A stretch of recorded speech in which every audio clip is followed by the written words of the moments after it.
Ladies and gentlemen, welcome in Torch VR, the one and only VR escape room in the world. And I just give you a brief introduction into the game. You have chosen Cosmos, which is the game located in Space Shuttle. You are stuck there and you have like 1 hour to escape, as you normally do in regular escape rooms.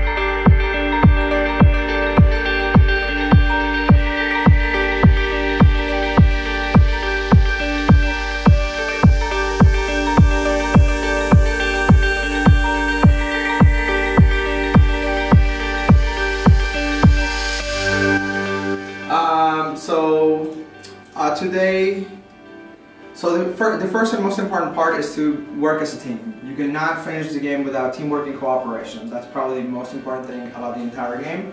You will learn skills at the beginning of the game and throughout the entire game that you will need to be able to finish the game. At the very beginning, there's a calibration stage, and there will be 2 holograms in front of you. The holograms will look like hands, and what you need to do is you need to put your arms all the way out without bending your elbows and match the images. The reason why that is so important is because the computer is calibrating your proportions so that it may superimpose the avatar on you as accurately as possible, so that when you're inside the game, everything functions the best. The other important thing is when you get to the flying stage, it's going to be very important for you to begin going slowly. You're not a bird and you're not used to flying, so the visual information and your vestibular system can disconnect a little bit, which can be a bit uncomfortable. So just start off slowly, see how you feel, and moving in straight lines is probably going to be the best there. You have 60 minutes to be able to complete the challenge. In this game, in the game Cosmos, you're trying to escape a space station. And remember to work as a team, and good luck. All right. AEM and Frank the Crank blog and TV channel. We come all the way from America to Czech Republic and Prague to find the leader in virtual reality, and we find Jorge Torales and from Torch Entertainment, and he's got many places in Prague here in Czech Republic. And tell us what's so unique about how you've now come up with a new model for incorporating virtual reality, augmented reality, all into escape room technology. So take it away, George. Thank you for having me on the show. First and foremost, I started going out to social centers like bars and other places, giving out virtual reality basically for free and asking people how much they would pay for it and what it is that interests them. And right away I found out that the most important thing was multiplayer. Whenever somebody would put on the headset and they would begin playing a game, all of their friends in the social environment would be turned off by it. They did not like that. They wanted to be part of the experience.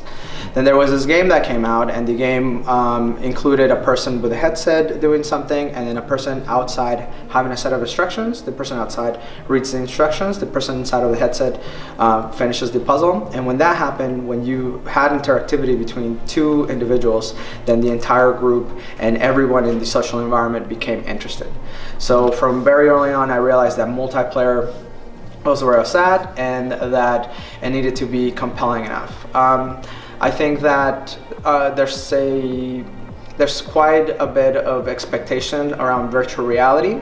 I think a lot of people come into virtual reality or come and experience it for the first time with us. We're almost exposed over 1,000 first unique users to virtual reality, and every time they come in, our mindset first and foremost is excellent customer service. We do not and will never compromise on our customer service level.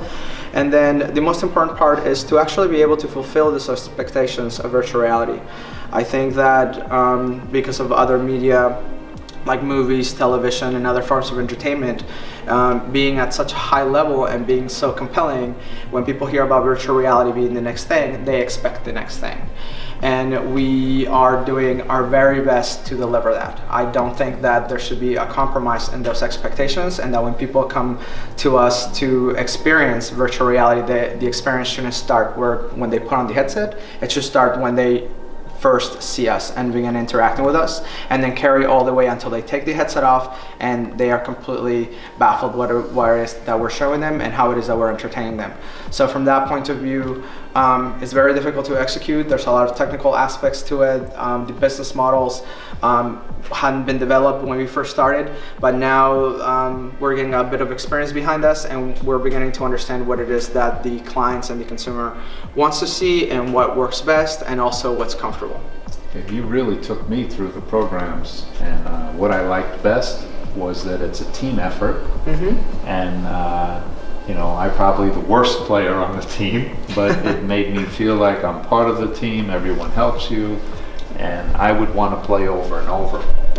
One of the things I didn't like about escape rooms, when I did my research and as we see them, after you play a few times, you have to change the whole thing to make it more interesting. Correct. This, you just keep going and going, and I can see that you're onto something really special. Can you tell us a few of the locations around here that people can go see, and throughout other places in the world? Yeah, absolutely. So the we primarily operate out of the location which we are now, and we will be moving to a new location pretty soon, which you will be able to find out through our website at torchvr.cz. And the other locations, there's currently no other locations that offer virtual reality to the same level that we do. Specifically because we're using advanced kinematics, which is the leap motion sensor, to project the players' hands into the game. When you show them a clip, we even get some people online telling us that you can't see your hands in the game. They send us messages that they say like, "Oh, why are you lying? You can't see your hands in the game." And we have to message them back saying like, "No, indeed you can. Come try it out so you can check that out." So there are other locations that are offering virtual reality, but most of them are doing it with controllers. And so we are, because we see that there's a learning curve with the controllers, that it would take the player to understand the game and now being able to focus on the visual aspect and the atmosphere of the game, that we want to remain within the leap motion sphere and continue to play with your hands, which is the most natural way. I also like that you didn't, for me, we were in there almost an hour, and the headset was not that heavy. It felt pretty good. You could move around, you can do what you want with your hands, and I think this is a great equalizer for people of different ages, for men and women. So you're really onto something. Yeah, thank you. Regarding the equalizing aspect of it, initially when we did our market research and we analyzed the ecosystem, we thought that we were going to have primarily gamers and esports players. And the reason why is esports players is because esports players have the highest interest worldwide in virtual reality. So if somebody's going to get virtual reality gear or upgrade their computer, is someone who already has the money to or the resources already invested. So esports players require more powerful computers than the rest of the other gaming scene, so it would be easy for them to upgrade their computer and then get a headset. So we initially thought that we would be able to target them directly, and also escape room players. But we've had people here, starting at the age of 13, which is the recommended setting. We stick to the recommended settings for the headset, but we have people coming here like that are 65, grandmas, who are actually able to contribute to the team, and not only contribute, but in some cases like even direct and be the lead person. It's very interesting to us to sit here, because we make sure that when the people are playing, that they're comfortable, and that we're there ensuring that if they need help with something, we are able to provide them directions that are clear and accurate as to how to interact with the environment, so that they can focus on having fun. And so we've had cases where it's like the family unit, and it will be the mother and the father, and you know, their 3 daughters, or somebody else, the cousin will come with them. And I've seen in several cases now where the mom, which is unexpected, right? Or you would think that it's unexpected, but I don't even think that anymore. The mom's the one that led the entire team, that told the team how to cooperate together, how to do the inputs in the game. And you know, we're talking about a video game, and she led the entire team, and they actually have a really good score. That's another thing, that the competitive aspect for it's also fulfilling for like a different target market. So our range there, it's really big.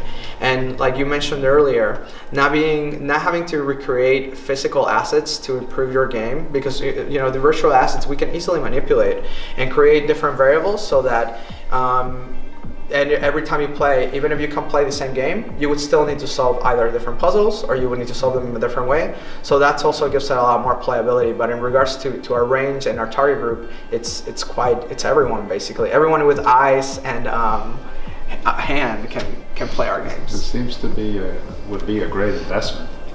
Yeah, it can always be upgraded and changed all the time. Can you give me some aspect of what costs we can see in the future? Yeah, absolutely. So the most important thing to think about are the components, and also the tech support for it. I would say those are things that are traditionally not part of a entertainment business model. I did entertainment for almost 10 years in the United States and California for a company called Party Jump. They did inflatable bouncy houses and interactive screens and other services. And so the main component I see here that would actually make your business model completely different is understanding the computer components, understanding their lifespan, and also understanding when the next technology is going to be available that could potentially make the technology that you purchased obsolete. So your timetable is a lot shorter, you have to work a lot faster, and then on top of that, it's a tech business. We focus very hard on also developing games ourselves, and that has helped us understand how the games function, how to make them stable, setting up the networks. It just requires a bit more computer knowledge than any other entertainment industry has had ever before. There are so many variables to consider, to control, and to understand, that you need people on your team who understand the technology behind it very well, and you need someone on your team who also is looking to the future to make sure that your investment is being kept safe by not purchasing things that are going to be obsolete in a short period of time. Will there ever be a point where, let's say, an entertainment facility has one of these, and they maybe don't have the right staff or the right person to do it? Can you go into a game from remote and you know, be like a subcontractor to them?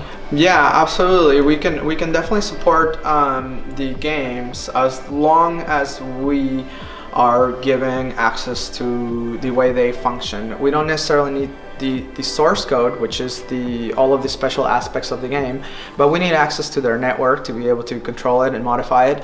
The one thing that you always have to have on your team, which is not difficult, we can also train for it, is someone who understands hardware in a low intermediate range, you know, so being able to refer to the jacks by name, what a USB is, understanding what an HDMI is, and how it functions, and HDMI is a head-mounted display. So someone who understands the vocabulary when we communicate with them, who can handle the hardware aspect of it, will be necessary at location, but anything outside of that, network-wise, we can control remotely and support directly. Yeah.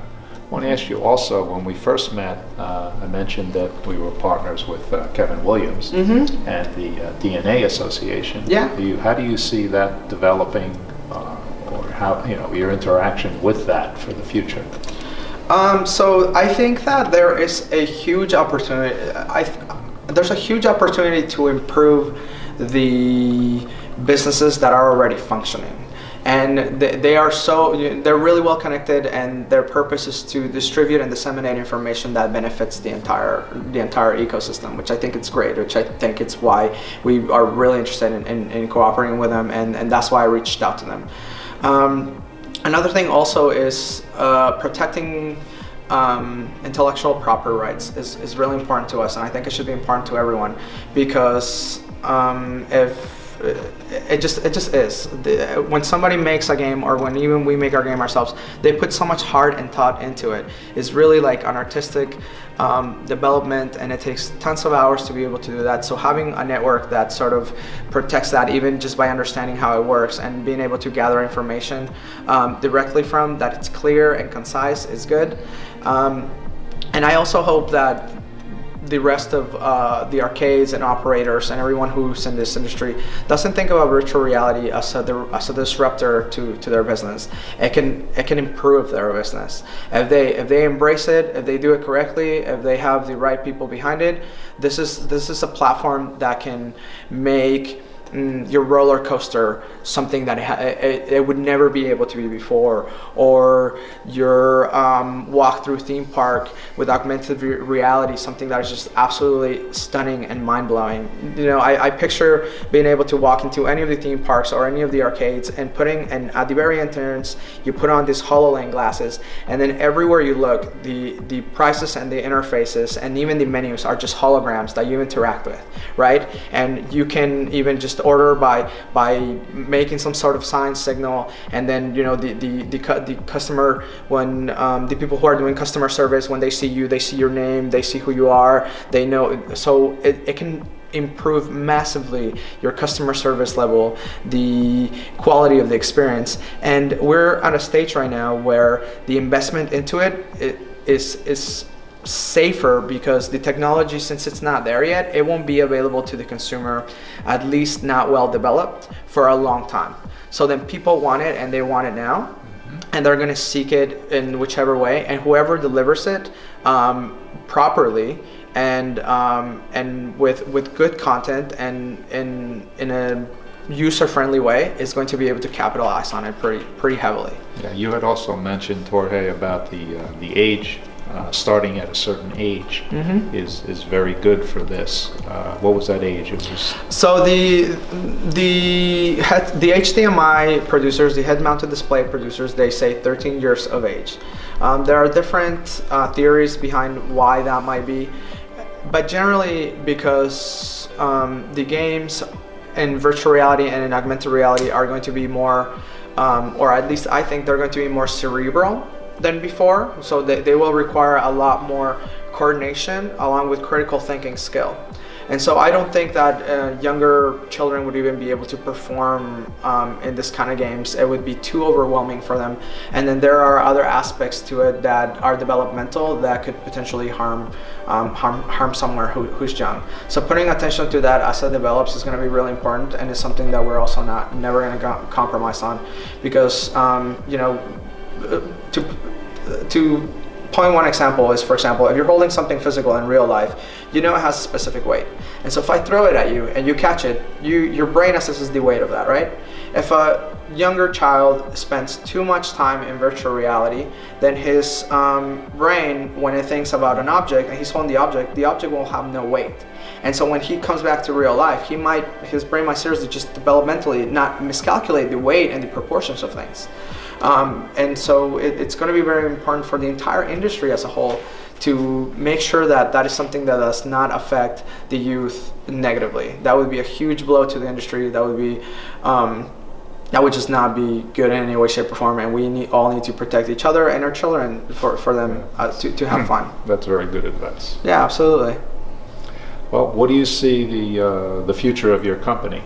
How are you going to develop the model, financial model? Yeah, so it's going to have to be twofold. We're going to have to approach it from an uncompromising level of service, so that when people come to us, they understand, I'm not going there just because of the content, I'm going there because of the experience and because I want to see what the future is about. And then from the content side, we need to take all of the information that we're gathering from the users and make games that are compelling enough to be able to propel us into something higher and higher over time. So we will mix game development with the business model and basically run those linearly so that they intersect at certain times, and we're able to produce both revenues from the content that we produce, that we distribute, and from the people being attracted to our company and our label, and understanding that the level of quality of virtual reality that we're bringing to the table is higher than anything they could get at home. That's one of our main goals. I think that's also, if you're getting into the virtual reality business, that's something that you should definitely consider, is offering something that will not be available to the consumer market, and that is exclusive and that it's compelling.